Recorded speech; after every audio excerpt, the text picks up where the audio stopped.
primero del 62, el otro del 69, Kuhn propone una metateoría de la ciencia, es decir, respecto de lo que es la concepción clásica o lo que llamamos la tradición heredada, su postura sería más bien descriptiva antes que normativa como las anteriores. Es decir, que él no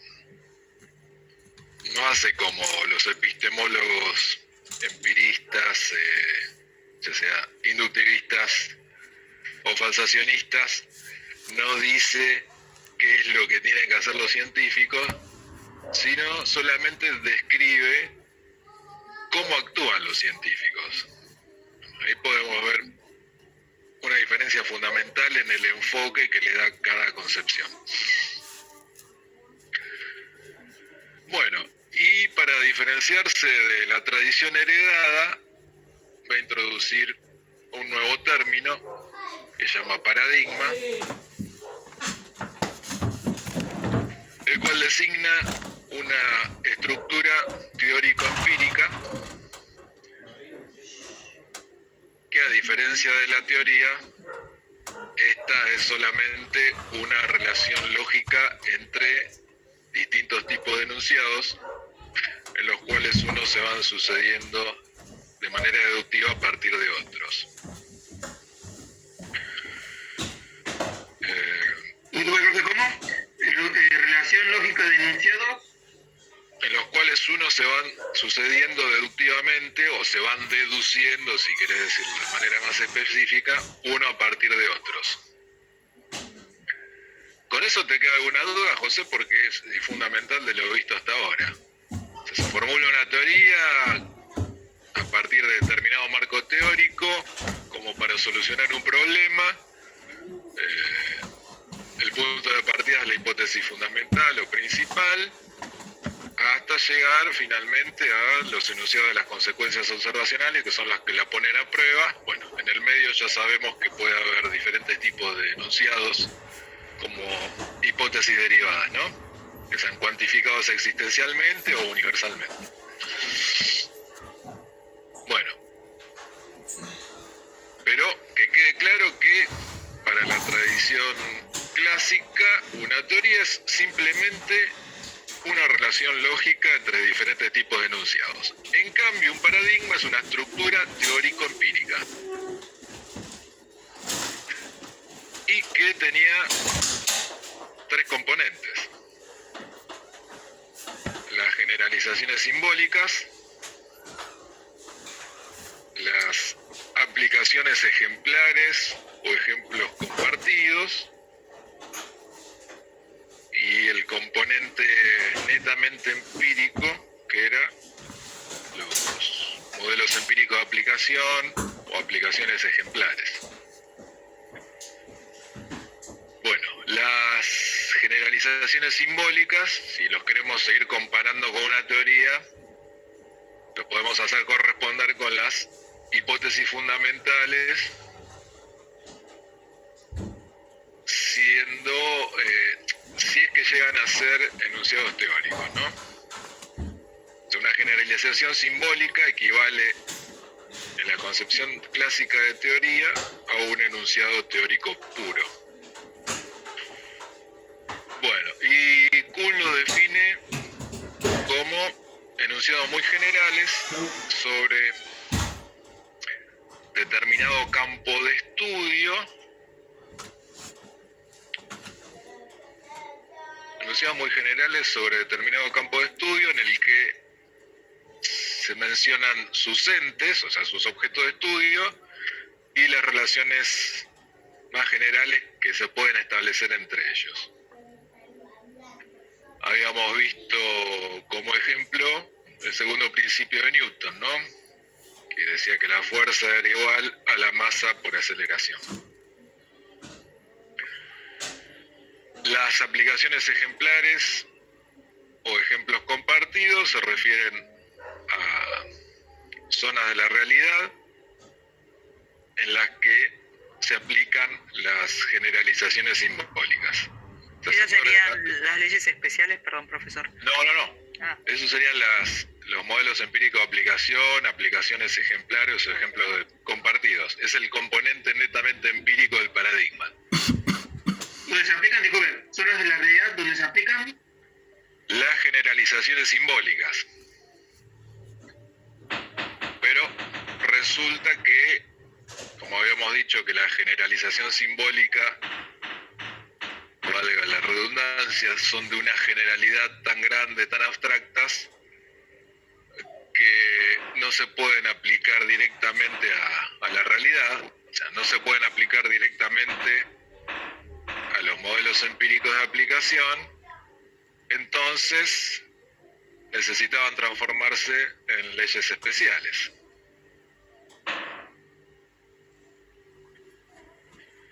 Y esas leyes especiales son las que rigen cada caso en particular, cada sector de la realidad, o cada experimento, cada observación. Bueno, y del ejemplo del segundo principio de Newton, habíamos visto que dos leyes especiales era una, la que rige el experimento de caída libre, peso igual a masa por gravedad, o el experimento de los péndulos, tiempo igual, el tiempo es el periodo de oscilación de un punto a otro, ¿no?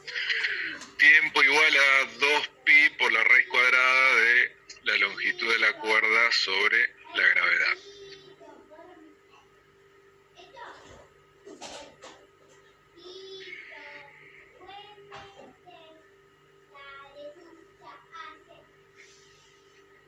Bueno, para la tradición heredada vimos que, o concepción clásica, que una teoría en un conjunto de enunciados que se relacionan con la realidad por medio de reglas de correspondencia, ¿no? Si la hipótesis fundamental es un enunciado teórico puro, los enunciados que en primer lugar se deducen van a ser reglas de correspondencia o enunciados puente, hasta llegar a los enunciados de las consecuencias observacionales, que son los que describen los hechos. Bueno, y Kuhn dice que esto en realidad no se da porque se trata de un problema que nunca fue resuelto. El problema de cómo puede interpretarse hechos a partir de enunciados con términos teóricos, que sería, o sea, cómo darle un significado empírico a la teoría, ¿no? Sería un problema epistemológico que aún permanece sin solución. Entonces, para Kuhn no habría reglas de correspondencia que le puedan dar contenido empírico a las leyes. Es decir, no habría ningún tipo de conexión deductiva entre las leyes y los hechos. Y por eso adoptaba, esperen un segundo, me estoy sacando algo que me dio calor. Y por eso adoptaba para la ciencia la solución que le había dado Wittgenstein al problema de los universales, ¿no? Habíamos dado el ejemplo de la silla, que a pesar de reunir, por ejemplo, el término silla, a pesar de reunir todas las condiciones que le hacen que ser tal, ser una silla, no necesariamente lo era, ¿no? Y solamente la nombrábamos como silla por el parecido de familia que había entre un caso y otro. Entonces Kuhn adoptaba esta solución del parecido de familia de los universales para la ciencia, trasladándola a las leyes. Bueno, y él como físico teórico sabe que en el entrenamiento que tienen los científicos naturales, que aprenden a usar las leyes, no por definiciones taxativas, sino a partir de los experimentos, de los ejercicios prácticos en los cuales están involucradas las leyes.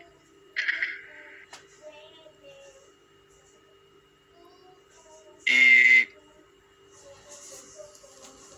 a partir de experimentos ejemplares se van logrando luego nuevas aplicaciones exitosas de las generalizaciones simbólicas. El primer caso exitoso lo llamábamos aplicación ejemplar o ejemplo paradigmático. Después las otras aplicaciones que se suceden se van a parecer a la primera por el parecido de familia, que va a ser el que va a guiar a los científicos cuando intenten aplicar el mismo marco conceptual a otras zonas de la realidad.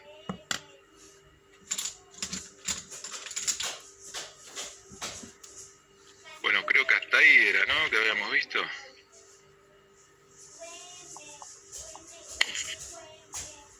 No sé si algo más, si avanzamos un poco más.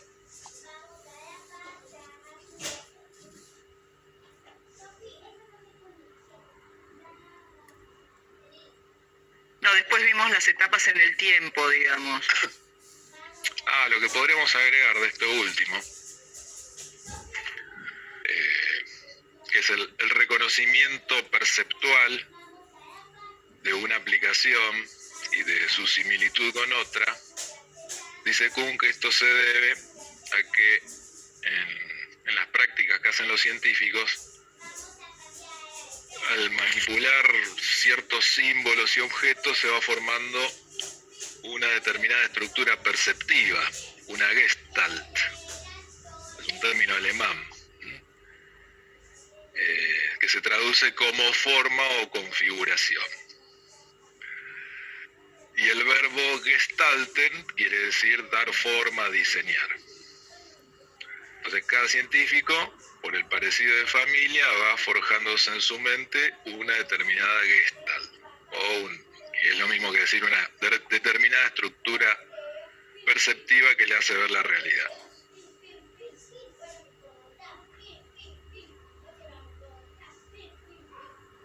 Y creo que también habíamos visto otra diferencia entre paradigma y teoría en lo que respecta a la refutabilidad, ¿no? Bueno, ya sabemos que una teoría, cuando queda refutada, también quedan refutadas si son refutadas las consecuencias observacionales, también lo son refutadas en razón del esquema lógico, las hipótesis de las cuales se desprenden. ¿Sí? En cambio, vimos que en un paradigma, cuando aún sean refutadas todas sus aplicaciones paradigmáticas, tampoco podemos decir, ni siquiera en ese caso, que el paradigma es refutado. Solamente... A ver, seguimos comparando teoría con paradigma, ¿no? Ahora pregunto yo. Si una consecuencia observacional resulta falsa, ¿qué pasa con las hipótesis de la cual se dedujo? Para Popper queda refutado. Claro, de acuerdo a los esquemas lógicos que hemos visto, el modus tollens, ¿no? Por ejemplo, si el enunciado de una consecuencia observacional contradice a lo esperado, por el esquema lógico refutatorio, la hipótesis de la cual se dedujo también habrá quedado refutada, justamente por la relación deductiva que hay entre los enunciados. Ahora, en un paradigma, los enunciados que tienen contacto directo con la realidad, con los experimentos, son las leyes especiales. Son los que describen los sectores de la realidad en cuales se aplican esas leyes especiales. Dice Kuhn que Las leyes especiales sí pueden ser refutadas. Inclusive todas las leyes especiales de un paradigma. Pero ni siquiera ahí podemos decir que el paradigma en su conjunto ha quedado refutado. Decimos que dejó de tener contenido empírico o dejó de tener aplicaciones ejemplares.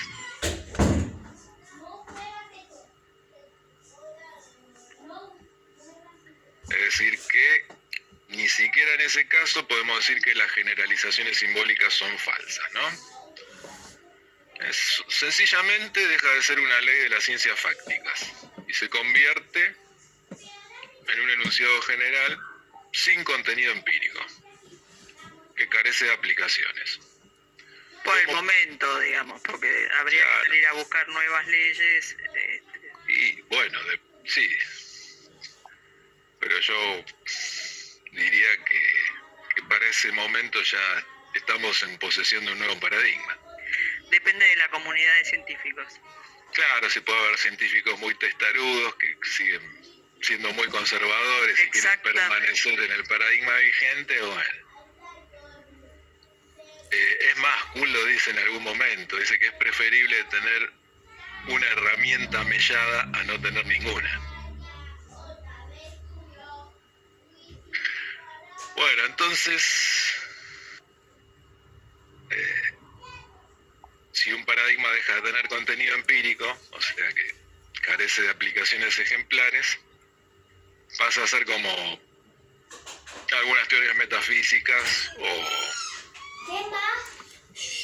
teorías de las ciencias formales, ¿no? O sea que no las podemos aplicar a ningún hecho concreto. Entonces, no hay refutación en sentido estricto. Porque como dijo Fabiola recién, ya no tenemos manera de demostrar que en el futuro le podamos encontrar nuevas aplicaciones exitosas al paradigma y le devuelvan su condición empírica. Y hay otro argumento por el cual podemos decir también que un paradigma es irrefutable, y es el que tiene que ver con la forma lógica de las generalizaciones simbólicas. Kuhn dice que muchas de las generalizaciones simbólicas de un paradigma se caracterizan por estar encabezadas por cuantificadores existenciales. Y de ese modo, al ser enunciados existenciales, ya sabemos que son irrefutables, ¿no? Que eran algunos, ¿no? Claro, algunos hay, existen. Exacto. No, son verificables con al menos un solo caso, pero son irrefutables. Entonces son dos los motivos por los cuales decimos que un paradigma son irrefutables, recuérdenlo, por la característica de la mayoría de las generalizaciones simbólicas que tienen forma lógica existencial, o sea, irrefutable, y además porque solamente si refutamos las leyes especiales, el paradigma deja de tener contenido empírico, pero solo por ahora. No quiere decir que en algún momento en el futuro lo pueda recuperar. Bueno, eso era lo que respecta al análisis sincrónico o estructura interna del paradigma, ¿sí? Y después habíamos dejado para hoy el análisis diacrónico, con lo que tiene que ver con la historia de la ciencia, o el desarrollo, el desenvolvimiento del paradigma a través del tiempo. Y al respecto, Kuhn dice que la ciencia no sigue un curso azaroso, como supone la concepción clásica o la tradición heredada, considera la ciencia de manera acumulativa, si es neopositivista o gempeliana, digamos, ¿no? O si está interrumpida por refutaciones, como en la concepción falsacionista.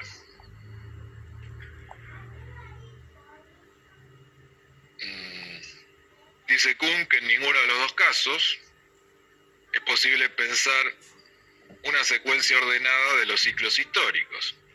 Y esto además quiere decir que si una teoría es reemplazada por otra, por ejemplo en el falsacionismo, cuando una teoría reemplaza a otra es porque es más falsable, eso significaría creer que la teoría anterior era errónea, y en el futuro sucederá lo mismo con la que se está sosteniendo.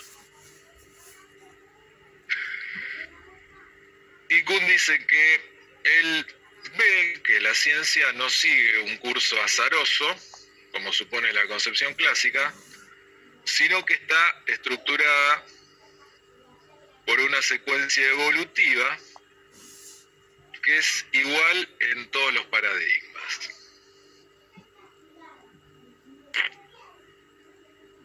Bueno, y acá tenemos las etapas por las cuales pasa toda ciencia,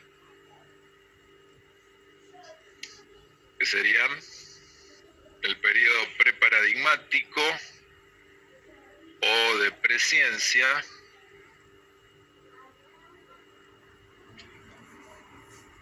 después las 3 etapas del paradigma,